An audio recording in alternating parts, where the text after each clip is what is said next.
जय हिंद दोस्तों, स्वागत है आप सभी का एक नई वीडियो में। इस वीडियो में हम लोग बात करेंगे ज्ञान मेनू जीएस पब्लिकेशन द्वारा जो डेली टेस्ट सीरीज चलाई जा रही है, जिसे हम लोग कवर करते हुए आगे बढ़ रहे हैं।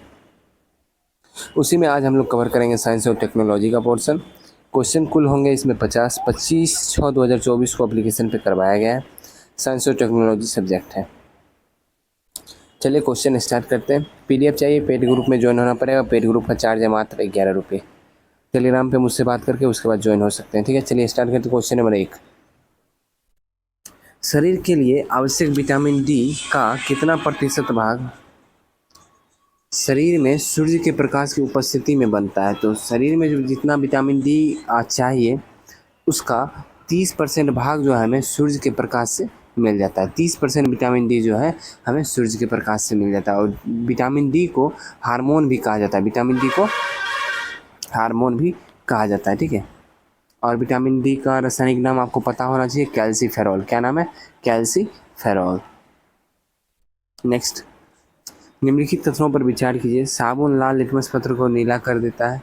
देखिए, साबुन जो है वो एक साबुन और अपमार्जक, जिसे सर्फ डिटर्जेंट के रूप में हम लोग जानते हैं, साबुन और अपमार्जक दोनों जो है क्षारीय है। क्या है? दोनों क्षारीय है। और आपको पता होगा pH मान जो है वो 0 से लेकर 14 तक होता है। इसमें 7 जो है उदासीन होता है, 7 से ऊपर क्षारीय होता है और 7 से कम अम्लीय होता है। ठीक है, तो साबुन और अपमार्जक दोनों क्षारीय है। और क्षारीय वस्तु जो है वो लाल लिटमस को नीला कर देता है, और अम्लीय वस्तु जो है वो नीला लिटमस को लाल कर देता है। देखिए कैसे याद करने का एक ट्रिक है। जैसे अम्ल है, अम्ल अगर आपको याद हो जाता है तो क्षार तो खुद ही पता चल जाएगा। तो अम्ल का है अनिल। क्या है? अनिल। अनिल याद कर सकते हैं आप, नाम होता है ना अनिल। यानी अम्ल नीला को लाल कर देगा। अम्ल क्या करेगा? नीला को लाल कर देगा। बाकी क्षारीय क्या कर देगा? लाल को नीला कर देगा। तो पहला पॉइंट जो है वो सही है। अपमार्जक नीला लिटमस को लाल कर देता है, बिल्कुल गलत है। अपमार्जक भी क्षारीय है, इसलिए अपमार्जक भी लाल लिटमस को नीला कर देता है। तो इसमें से केवल एक सही है। नेक्स्ट, अमोनिया NH3 के संदर्भ में दिए गए कथनों में से कौन सा कथन असत्य है? औसत कथन पूछ रहा है। अमोनिया रंगहीन एवं गंधहीन गैस है। देखिए, अमोनिया रंगहीन तो है लेकिन गंधहीन गैस नहीं है। इसके बारे में आप लोग को पता होगा। ठीक है, तो पहला ऑप्शन ही गलत है। नेक्स्ट है, उस गैस का औद्योगिक उत्पादन हैबर विधि द्वारा किया जाता है। ये तो सही है। मूत्रालय के समय तीक्ष्ण गंध का कारण अमोनिया होता है। ये भी सही है। अमोनिया का प्रयोग अश्रु गैस में किया जाता है। ये भी सही है। निम्नलिखित में से कौन सा विद्युत धारा के रासायनिक प्रभाव को प्रदर्शित करता है? तो विद्युत धारा के रासायनिक प्रभाव को कौन सा प्रदर्शित करता है? रासायनिक प्रभाव के बारे में पूछ रहा है। देखिए, धारा से बल्ब का प्रदीप्त होना, ये देखिए उसमें प्रभाव, ये रासायनिक प्रभाव नहीं हुआ, ये हुआ उसमें प्रभाव। धारा का चुंबक का विक्षेपित होना, ये हुआ चुंबकीय प्रभाव। कौन सा प्रभाव हुआ? विद्युत चुंबकीय प्रभाव। और ये विद्युत धारा से लोहे पर चांदी के परत को चढ़ाना, ये हुआ रासायनिक प्रभाव। क्या हुआ? रासायनिक प्रभाव। तो ऑप्शन नंबर सी इसका आंसर हो जाएगा। निम्नलिखित विकल्पों में से कौन सा सही नहीं है? कौन सा सही नहीं है? पहला आ गया, यकृत का वजन 150 ग्राम। बिल्कुल गलत है, क्योंकि यकृत का वजन जो है 1.5 किलो से 2 किलो के बीच में होता है। ठीक है, 1.5 से 2 किलो के बीच में यकृत का वजन होता है। तो पहला ही गलत हो गया, सुमेलित यही नहीं है, आंसर हो जाएगा। किडनी 140 ग्राम सही है। मस्तिष्क 1400 ग्राम, 1350 1400 ऐसा बीच में रहता है। और हृदय जो है 300 ग्राम सही है। नेक्स्ट है, निम्नलिखित में से कौन तांबे का अयस्क है? तांबे का अयस्क के बारे में पूछ रहा है। इनमें से जो तांबा का अयस्क हो जाएगा वो हो जाएगा आपका क्यूपराइट। क्यूपराइट जो है वो तांबे का अयस्क है। हेमेटाइट आपको पता है लोहा का अयस्क है। कैलेमाइन जो है वो जिंक का अयस्क है। कैलेमाइन किसका अयस्क है? जिंक का अयस्क है। और कार्नेलाइट जो है ये मैग्नीशियम का अयस्क है। नेक्स्ट, एक मनुष्य 1.6 किलोमीटर की दूरी पर स्थित कारखाने से होगा, यहाँ पे को नहीं होगा, यहाँ पे से होगा। ठीक है, दोपहर वाली सीटी से अपनी घड़ी मिलाता है अगर हवा के ध्वनि की चाल 332 मीटर प्रति सेकेंड। तो बताएं कि कारखाने की घड़ी से उसकी घड़ी कितनी सुस्त है। ठीक है, तो इसको निकालने के लिए सबसे आसान है। 1.6 किलोमीटर मतलब 1600 मीटर, और 1600 मीटर जो है 332 मीटर प्रति सेकेंड की चाल से कितने सेकेंड में हम तय कर लेंगे। बस यही इसका आंसर हो जाएगा। आप सॉल्व कीजिएगा, 4.8 सेकेंड इसका आंसर आ जाएगा। निम्नलिखित में से किसके उत्सर्जन के लिए जल की आवश्यकता अधिक मात्रा में होती है? तो किसके उत्सर्जन के लिए जल की आवश्यकता जो है अधिक मात्रा में होती है? तो इसका आंसर हो जाएगा आपको अमोनिया। अमोनिया जो है जल में अत्यधिक घुलनशील है, जिसकी वजह से इसके उत्सर्जन के लिए जल की अत्यधिक मात्रा में आवश्यकता होती है। रासायनिक अभिक्रिया H2O + HCl अभिक्रिया होता है तो H3O प्लस आयन और Cl जो है माइनस आयन में जल का व्यवहार क्या होगा? तो जल का व्यवहार जो है वो भस्म के समान होगा। लियोपोल्ड मैट्रिक्स का संबंध है, लियोपोल्ड मैट्रिक्स का संबंध किससे है? तो लियोपोल्ड मैट्रिक्स का संबंध जो है पर्यावरणीय प्रभाव आकलन से। किससे? पर्यावरणीय प्रभाव आकलन से। बहुत इंपॉर्टेंट क्वेश्चन। निम्नलिखित कथनों पर विचार कीजिए। मछलियाँ, चिड़िया तथा सरीसृप वर्ग के प्राणी स्वप्न नहीं देख पाते। बिल्कुल सही है। मछलियाँ, चिड़िया तथा सरीसृप वर्ग के प्राणी जो है वो स्वप्न नहीं देखते, सिर्फ स्तनधारी वर्ग के प्राणी जो होते हैं वही स्वप्न देखते हैं। तो दोनों का दोनों सही है। निसार गुरुना बायोगैस तकनीक का विकास किसके द्वारा किया गया? निसार गुरुना बायोगैस तकनीक का विकास किसके द्वारा किया गया? ये किया गया है बार्क के द्वारा। किसके द्वारा? बार्क के द्वारा। बार्क का मुख्यालय कहाँ है ये आप मुझे कमेंट में बताइएगा। और बार्क का फुल फॉर्म क्या है? बार्क का फुल फॉर्म है भाभा एटॉमिक रिसर्च सेंटर। लेकिन बार्क का जो है मुख्यालय कहाँ है ये आप मुझे कमेंट में बताइए। श्वसन के दौरान सजीवों, जंतु तथा पौधे में उत्पन्न ऊर्जा किस रूप में संचित होती है? तो ये संचित होती है एटीपी के रूप में। किसके रूप में? एटीपी के रूप में, एडिनोसाइन ट्राइफॉस्फेट। इसका फुल फॉर्म क्या है? Adenosine triphosphate. और एटीपी को एनर्जी कॉइन के नाम से भी जाना जाता है। किस नाम से? Energy coin. नेक्स्ट, निम्नलिखित में से किसका उपयोग साइकिल के हैंडल को चमकीला बनाने में किया जाता है? देखिए, साइकिल का हैंडल हो गया, बाइक का हैंडल हो गया, और वो चमकते हुए रहता है, उस पर जल्दी जंग नहीं लगता, आप लोग देखते होंगे। तो उसमें प्रयोग किया जाता है क्रोमियम का। किसका प्रयोग किया जाता है? क्रोमियम का। भारत में किस किस्म के रेशम का सर्वाधिक उत्पादन होता है? भारत में जो है मलबरी रेशम का सर्वाधिक उत्पादन होता है। निम्नलिखित कथनों पर विचार कीजिए। धातुएं इलेक्ट्रॉन ग्रहण कर ऋणायन बनाती है और अधातुएं इलेक्ट्रॉन त्याग कर धनायन बनाती है। बिल्कुल गलत। देखिए, धातु जो है इलेक्ट्रॉन का त्याग करती है और धनायन बनाती है। धातु इलेक्ट्रॉन का त्याग करती है और धनायन बनाती है, और अधातु जो है इलेक्ट्रॉन ग्रहण करती है और ऋणायन बनाती है। तो दोनों का दोनों पॉइंट जो है गलत हो जाएगा। धातु इलेक्ट्रॉन का त्याग करती है और धनायन बनाती है, और अधातु इलेक्ट्रॉन का ग्रहण करती है और ऋणायन बनाती है। इसे याद रखिएगा। निम्नलिखित कथनों पर विचार कीजिए। लवक ऐसी कोशिकांग है जो केवल पौधे की कोशिका में ही पाया जाता है। बिल्कुल सही। पौधे के प्रत्येक भाग में एक ही प्रकार के लवक पाए जाते हैं। बिल्कुल गलत है। पौधे के पूर्ण पौधे में जो है 3 प्रकार के लवक पाए जाते हैं। और कौन कौन से ये लवक हैं ये आप मुझे कमेंट में बताइएगा।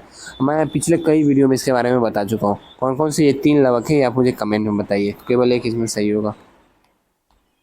मानव के किस ग्रंथि से एप्रिनेफ्रॉन नामक हार्मोन का स्राव किस ग्रंथि से होता है? ये होता है एड्रिनल ग्रंथि से।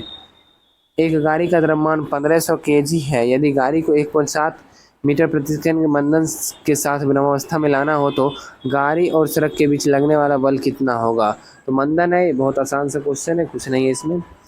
इसको बनाने के लिए आप जो है F बराबर ma का फॉर्मूला प्रयोग कीजिए, आसानी से बन जाएगा। ma 1500 गुना 1.7 कर दीजिए, आसानी से निकल जाएगा। तो ये हो जाएगा 15 सते 135, 15 13 28, 28 50 न्यूटन। ठीक है, क्या होगा? 28 50 न्यूटन। मुझे तो लग रहा है 15 सते 35, 15 10 25 50, ऐसे गुना करके आप लोग देख लीजिएगा। जो आंसर आएगा वही आंसर हो जाएगा। ठीक है, 15 सते 105, 10 50, 15 10 25, 25 50 हो जाएगा। इसका आंसर क्या हो जाएगा? 2550 न्यूटन। नेक्स्ट है, निम्नलिखित विद्युत परिपथ में ए तथा बी के बीच समतुल्य प्रतिरोध। देखिए, इसमें प्रतिरोध निकालना है, और ये क्वेश्चन जो है जो मैं नोट देता हूँ पेड ग्रुप में उसमें अच्छे से सॉल्व किया हुआ, और यहाँ पे सॉल्व करना थोड़ा सा मुश्किल है क्योंकि छोटा स्क्रीन मोबाइल का रहता है। यहाँ पे मैं सॉल्व नहीं कर पाता हूँ, लेकिन मैं आप लोग को थोड़ा बहुत समझा देता हूँ, जिससे थोड़ा सा जानकारी अगर आपको पहले से होगा तो आप आसानी से बना लीजिएगा। सबसे पहले तो इसमें ये देखना होगा कि जो वायर लगी हुई है वो समांतर क्रम में है या श्रेणी क्रम में। ठीक है, तो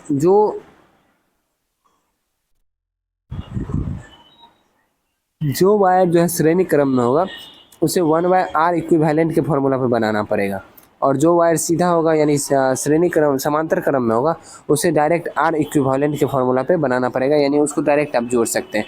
तो सबसे पहले आपको बनाना होगा इस दोनों को लेके, फिर इस दोनों को लेके, और फिर जब बनेगा तो फिर एक अलग पिक्चर बन जाएगा जिसमें यहाँ पे आ जाएगा इस दोनों का, और यहाँ पे जो आप निकालिएगा इस दोनों का आ जाएगा। जो हम निकाले हुए हैं मैं आपको बता दूँ कॉपी में बनाया हुआ है, बाकी अभी मुझे याद नहीं है। तो इस दोनों का निकालने के बाद उसके बाद तीनों को समांतर क्रम में फिर से निकालिएगा, तब आपको इसका आंसर पता चलेगा। 4/3 ओम इसका आंसर होगा, ठीक है। कॉपी में बनाया हुआ है, अगर आपको थोड़ा सा जानकारी है तो आप आसानी से इसको सॉल्व कर सकते हैं। 50 केजी द्रव्यमान का एक लड़का दौड़कर 45 सीढ़ी 9 सेकंड में चढ़ता है। यदि प्रत्येक सीढ़ी की ऊंचाई 15 सेंटीमीटर तो उस लड़के की शक्ति ज्ञात कीजिए। तो उस लड़के की शक्ति ज्ञात करने के लिए कुछ नहीं करना है, mgh/t इस फॉर्मूला को प्रयोग कीजिए, आसानी से बन जाएगा। 50 केजी हो गया, जी हो गया 10, एच कितना दिया हुआ है, एच दिया हुआ है 15 सेंटीमीटर दिया है, और 45 सीढ़ी तक चढ़ेगा, टाइम ले रहा है 9 सेकेंड, और सेंटीमीटर में यहाँ दे दिया है ना, इसको हमको चेंज करना पड़ेगा, इसलिए नीचे जो है 100 से गुना कर लीजिए और इसको सॉल्व कर लीजिए, एकदम आसानी से सॉल्व हो जाएगा और इसका आंसर 375 वाट आ भी जाएगा। निम्नलिखित में से कौन सा एक सुमेलित नहीं है? बेतला राष्ट्रीय उद्यान कहाँ है? तो बेतला राष्ट्रीय उद्यान जो है झारखंड में है, वाल्मीकि राष्ट्रीय उद्यान बिहार में है, कार्बेट राष्ट्रीय उद्यान जो है उत्तराखंड में, यही गलत हो जाएगा, तो ऑप्शन नंबर सी जो है वो गलत है, ये हो जाएगा उत्तराखंड, ठीक है। और उत्तराखंड जो है पहले उत्तर प्रदेश में ही शामिल था, उत्तर प्रदेश से ही कट के ही अलग हुआ उत्तराखंड, ठीक है। और सुंदरबन राष्ट्रीय उद्यान पश्चिम बंगाल। नेक्स्ट, जब लोहे की कांटी को कॉपर सल्फेट के जलीय विलयन में डाला दिया जाता है तब रासायनिक अभिक्रिया के दौरान फेरस सल्फेट तथा कॉपर बनता है। इस प्रकार की अभिक्रिया है, तो यह किस प्रकार की अभिक्रिया है? बहुत आसान सा है, देखिए इसमें क्या किया है। सबसे पहले क्या किया, लोहा है, फिर हो गया, उसके बाद कॉपर सल्फेट है CuSO4, और इसको क्या किया, अभिक्रिया कराया, तो क्या बना है, फेरस सल्फेट और कॉपर बना है, ठीक है। कुछ नहीं हुआ है इसमें जो है विस्थापन हो गया, एक चीज़ जो है चेंज होकर दूसरा चीज़ बन गया, इसमें कुछ नहीं हुआ, विस्थापन हो गया, इस प्रक्रिया को क्या कहते हैं, विस्थापन। नेक्स्ट, एक ठोस गोला एक रूक्ष अनंत तल पर लोटन करता है, नीचे की ओर आता है, गोले पर गलने वाले घर्षण बल की दिशा क्या होगी? तो देखिए घर्षण जब भी होगा तो दिशा के विपरीत होगा, क्या होगा, दिशा के विपरीत। अगर आप नीचे जा रहे हैं तो ऊपर की तरफ घर्षण होगा, अगर आप ऊपर जा रहे हैं तो नीचे की तरफ घर्षण होगा। ये जो वृक्ष जो अनंत तल लोटन करता हुआ नीचे जा रहा है, इसलिए घर्षण जो होगा ना दिशा के विपरीत, यानी ऊपर की ओर इसका घर्षण होगा। हरे प्रकाश में प्रकाश संश्लेषण की दर काफ़ी घट जाती है क्योंकि क्लोरोफिल हरे रंग को परिवर्तित कर देता है। नेक्स्ट है, प्रतिध्वनि उत्पन्न होने का कारण आपको पता होगा, ध्वनि तरंग का परावर्तन। अलग अलग पशुओं का गर्भकाल सामान्यतः अलग अलग होता है, परंतु आश्चर्यकारी बात यह है कि कुत्ते तथा बिल्ली का औसत गर्भकाल बिल्कुल बराबर होता है। तो वो कितना होता है ये पूछा जा रहा है, तो वह होता है 64 दिन। कितना होता है, 64 दिन। नेक्स्ट है, निम्नलिखित में से कौन सा एक सुमेलित है? टाइलिन आ गया, वसा। तो टाइलिन जो है कार्बोहाइड्रेट के लिए यूज होता है, कार्बोहाइड्रेट को पचाने में मदद करता है टाइलिन, तो ये गलत हो गया। ट्रिप्सिन जो है इसका हो जाएगा आपको, ट्रिप्सिन प्रोटीन को पचाने में मदद करता है। और पितरस जो है वो वसा का पाइसीकरण करने में मदद करता है, किसमें, वसा का पाइसीकरण करने में मदद करता है पितरस, और लाइपेज जो है वसा को पचाता है, तो ऑप्शन नंबर डी इसमें सही होगा। निम्नलिखित विद्युत चुम्बकीय तरंग में से किसकी आवृत्ति सर्वाधिक, सर्वाधिक आवृत्ति किसकी, ऐसे याद कर लीजिए आप लोग। सबसे अधिक आवृत्ति जो है, जिसका सबसे ज़्यादा आवृत्ति होगा उसका तरंग दैर्ध्य सबसे कम होगा, इस बात का ध्यान रखिएगा। तो सबसे अधिक आवृत्ति होता है गामा किरण का, गामा के बाद होगा एक्स किरण का, याद रखिएगा, लिख लीजिएगा अपने कॉपी में, गामा, उसके बाद एक्स किरण, उसके बाद हो जाएगा परावैंगनिक किरण, ठीक है, उसके बाद हो जाएगा आपका दृश्य किरण, उसके बाद हो जाएगा अवरक्त किरण, और उसके बाद हो जाएगा सूक्ष्म तरंग, और सबसे लास्ट हो जाएगा रेडियो तरंग, ठीक है। फिर से एक बार बता देता हूँ, याद ही कर लीजिए अभी का अभी, गामा किरण, एक्स किरण, परावैंगनिक किरण, दृश्य किरण, अवरक्त किरण, सूक्ष्म तरंग, रेडियो तरंग, ठीक है। ऐसे करके इसका सिस्टमैटिक है। नेक्स्ट, Fe++ का Fe+++ मतलब एक आयन जो है धनायन हो गया है, मतलब एक आयन जो है बढ़ा है, एक आयन धनायन हो गया, तो क्या हुआ होगा इसमें? मैंने आपको बताया था कि इलेक्ट्रॉन है जिसको ग्रहण करते हैं तो धन आयन प्राप्त होता है। इलेक्ट्रॉन अगर ग्रहण कर रहा है, धातु जो है इलेक्ट्रॉन, ये धातु है, धातु इलेक्ट्रॉन का ग्रहण करेगा तो धन आयन प्राप्त होगा, और इलेक्ट्रॉन ग्रहण करने की प्रक्रिया जो है वो ऑक्सीकरण कहलाती है। फ्लोएम तथा जाइलम उत्तकों का निर्माण कितने तत्वों से होता है? तो 4 तत्वों से। कितने तत्वों से? 4 तत्वों से। निम्नलिखित में से किस पर ऋणात्मक आवेश है? किस पर जो है वो ऋणात्मक आवेश है? वो बीटा कण पर जो है ऋणात्मक आवेश। पुरानी किताबों का कागज भूरे रंग से परिवर्तित हो जाता है। क्यों भूरे रंग में इसलिए परिवर्तित हो जाता है? क्योंकि पेपर जो बना होता है वो पौधे से बना होता है, और पौधे में जो है सेलुलोज पाया जाता है, और सेलुलोज जो है ऑक्सीजन ऑक्सीजन से अभिक्रिया करके वो भूरे रंग में धीरे धीरे परिवर्तित होने लगता है। इसका कारण होगा सेलुलोज के ऑक्सीकरण से, ठीक है। और इसलिए देखते होंगे कि पुराने जो बुक है, जो ग्रंथ है, उसे शीशे में रखा जाता है, शीशे में हीलियम के गैस के थ्रू कवर करके रखा जाता है। जैसे कि संविधान है अपना, तो संविधान जो है सेंट्रल हॉल जो है दिल्ली का, उसमें एक शीशे का बॉक्स है जिसमें हीलियम केस बोला जाता है, उसे हीलियम केस में रखा गया है। तीन तत्व कौन है जिसका सर्वाधिक उपयोग रासायनिक उर्वरक में किया जाता है? तीन तत्व हो जाएगा इसमें से आपको, नाइट्रोजन, पोटेशियम और फॉस्फेट। क्या हो जाएगा? नाइट्रोजन, पोटेशियम और फॉस्फेट। एक उत्तल दर्पण की फोकस दूरी 15 सेंटीमीटर, दर्पण से 10 सेंटीमीटर दूरी पर स्थित वस्तु का प्रतिबिंब दर्पण से कितना दूरी हो जाएगा? कुछ नहीं, फॉर्मूला कितना बार बता चुका हूँ, 1/f बराबर 1/v माइनस 1/u। इस फॉर्मूला पे आप इसे बैठाइए। f दिया है 15 सेंटीमीटर, u दिया है 10 सेंटीमीटर, v निकालना है, निकाल दीजिए, आंसर प्राप्त हो जाएगा। इसका आंसर आपको आ जाएगा 6 सेंटीमीटर। हिस्टामिन संबंधित है किससे? हिस्टामिन जो है वो संबंधित है आपको एलर्जी से। इकोटोन से ऐसे परिस्थितिकीय क्षेत्र है, इकोटोन ऐसे परिस्थितिकीय क्षेत्र है जहाँ जैव विविधता अधिक पाए। देखिए इकोटोन के बारे में थोड़ा सा जानकारी ले लीजिए। मानिए कि ये पहाड़ है, क्या है? पहाड़ है, और इधर पानी है, इधर क्या है? पानी है, ठीक है। ये पहाड़ हो गया, इधर हो गया पानी हो गया, और जहाँ पे दो क्षेत्र यानी दो प्रकार की बायोडाइवर्सिटी एक जगह पे मिलती है, जैसे यहाँ पे मिल रही है, इस क्षेत्र को बोलते हैं इकोटोन। और जिस क्षेत्र में दो प्रकार की चीज़ें मिलेगी वहाँ जैव विविधता अधिक होगी, तो जैव विविधता अधिक पाई जाएगी, इसलिए इसका आंसर हो जाएगा ऑप्शन नंबर ए। एक चालक तार का प्रतिरोध निर्भर नहीं करता है, तो एक चालक तार का प्रतिरोध किस पर निर्भर नहीं करता है? तो तापमान पर निर्भर करता है, लेकिन दाब पे जो है वो निर्भर नहीं करता है, तो ऑप्शन नंबर बी हो जाएगा। लंबाई पे भी निर्भर करता है, अनुप्रस्थ काट के क्षेत्रफल पे भी निर्भर करता है। अनुप्रस्थ काट का क्षेत्रफल का मतलब है उसकी चौड़ाई, ठीक है। निम्नलिखित अभिक्रिया में से कौन सा संश्लेषण अभिक्रिया है? संश्लेषण मतलब वह संयोजित, मतलब दो तीन मिला के एक बना देना, उसको बोलते हैं संश्लेषण। तो देखिए दो मिला के एक बना दिया है तो संश्लेषित किया है इसको, ऑप्शन नंबर डी हो जाएगा। सोना तथा प्लेटिनम का निम्न में से किस विलयन में घोला जाता है? आपको पता होगा सोना किस विलयन में घुलता है? एक्वारेजिया। एक्वारेजिया का किससे बनता है? 3HCl प्लस HNO3, मतलब 3 रेशियो होता है HCl का, और HNO का 1 रेशियो होता है, तो ऑप्शन नंबर डी इसका आंसर हो जाएगा। निम्नलिखित में से किस माध्यम में ध्वनि तरंग की चाल न्यूनतम होती है? तो ध्वनि तरंग की चाल देखिए सबसे अधिक हो जाएगी ठोस में, उसके बाद होगी द्रव में, और सबसे कम होगी गैस में। तो गैस में इसमें ऑप्शन में नाइट्रोजन और हाइड्रोजन दोनों दिया है, तो इसमें इसके आणविक द्रव्यमान पर आप इसका अंदाज़ा लगा सकते हैं कि जिसका आणविक द्रव्यमान जितना ज़्यादा होगा उसमें ध्वनि जो है कम, यानी ध्वनि तरंग की चाल कम होगी। हाइड्रोजन का 1 दूनी 2 हो जाएगा आणविक द्रव्यमान, और नाइट्रोजन का 14 दूनी 28 AMU हो जाएगा, इसलिए जो है नाइट्रोजन में ध्वनि तरंग की चाल न्यूनतम होगी। नेक्स्ट है, निम्नलिखित में से कौन सा एक सही नहीं है? तो विटामिन ए रतौंधी, vitamin C scurvy, vitamin D rickets, vitamin E anaemia. ने एनीमिया जो है किसकी कमी से होती है? एनीमिया आयोडीन की कमी से ना, हाँ शायद आयोडीन की कमी से होती है एनीमिया। और विटामिन ई की कमी से जो जनन क्षमता में प्रॉब्लम आता है, ठीक है, जनन अंग में। नेक्स्ट है, हब्बल स्पेस टेलीस्कोप को किस वर्ष पृथ्वी की कक्षा में स्थापित किया गया? हब्बल स्पेस टेलीस्कोप को 1990 में स्थापित किया गया था। निम्नलिखित में से किस माध्यम में प्रकाश की चाल सर्वाधिक होगी? तो प्रकाश की चाल जो है सर्वाधिक होगी किस माध्यम में, ये पूछा जा रहा है, पानी में प्रकाश की चाल सर्वाधिक होगी। नेक्स्ट है, लघु पथन, शॉर्ट सर्किट के समय विद्युत परिपथ में विद्युत प्रतिरोध का मान क्या होगा? तो जब शॉर्ट सर्किट होता है तो विद्युत परिपथ में विद्युत प्रतिरोध का मान क्या होता है? विद्युत प्रतिरोध का मान कम हो जाता है। नेक्स्ट है, द्रव पारा का घनत्व 13.6 सेंटीमीटर, एक सेकेंड, द्रव पारा का घनत्व 13.6 सेंटीमीटर पर पावर -3 है। इस धातु के 1 लीटर में मोलों की संख्या कितनी होगी? यहाँ पे है कितनी, यही मैं देख रहा था इसलिए गड़बड़ होगा, कितनी होगी? पारा का परमाणु द्रव्यमान दे रखा है 200, ठीक है। ये जो है कॉपी में सॉल्व किया है, बाकी इसका डायरेक्ट मैं आपको आंसर बता देता हूँ। इसका आंसर हो जाएगा 68।